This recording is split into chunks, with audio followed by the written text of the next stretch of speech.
Hello, my name is Alfred Daniel King, but most folks called me A.D. King. I'm Dr. Martin Luther King Jr.'s brother, the one history never told you about. I was born in Atlanta, July 30th, 1930, where my brother first preached. Martin was the preacher, the scholar, the dreamer. I was the fighter, the one who snapped back. Martin led with light. I followed with heat. In 1960, I sat with him at the Atlanta sit-ins, jailed for eating where whites ate. Their hate was fear in disguise. And in 1963, my house was bombed. My wife Naomi and our 5 babies were inside. The bomb ripped our living room apart. Citizens wanted revenge. And I said, if you must kill somebody, then kill me. But we cannot burn down our own home. We will not respond to evil with evil. And I meant every word.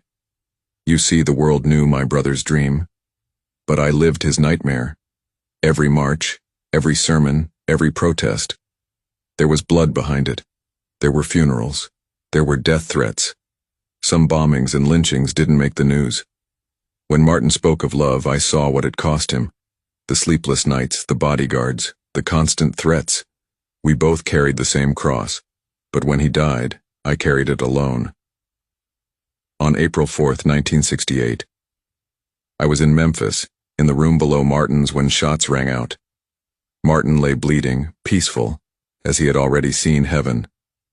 I tried to lift him. My hands were covered in his blood. They announced that he was gone. For months I couldn't sleep. I drank too much and I cried alone. I swore I'd keep the movement alive, not for fame, but because I owed Martin that. But white America wasn't done with the King family. A year after Martin's death, Mama continued to cry and Daddy was broken. I kept preaching, but eyes were always on me. The FBI tracked my every move. Then someone silenced me. They called it an accidental drowning, but I was a good swimmer. My wife found me face down in our pool. Bruises on my neck and my lungs barely had any water. They killed me, like they killed Martin, just quieter. They say the movement had one king. But that's a lie. There were many of us. And some of us didn't get monuments or holidays. Some of us were buried under silence. So remember me, not as the forgotten king, but as the fire that refused to die even when the world drowned me. Because truth doesn't stay buried. It rises.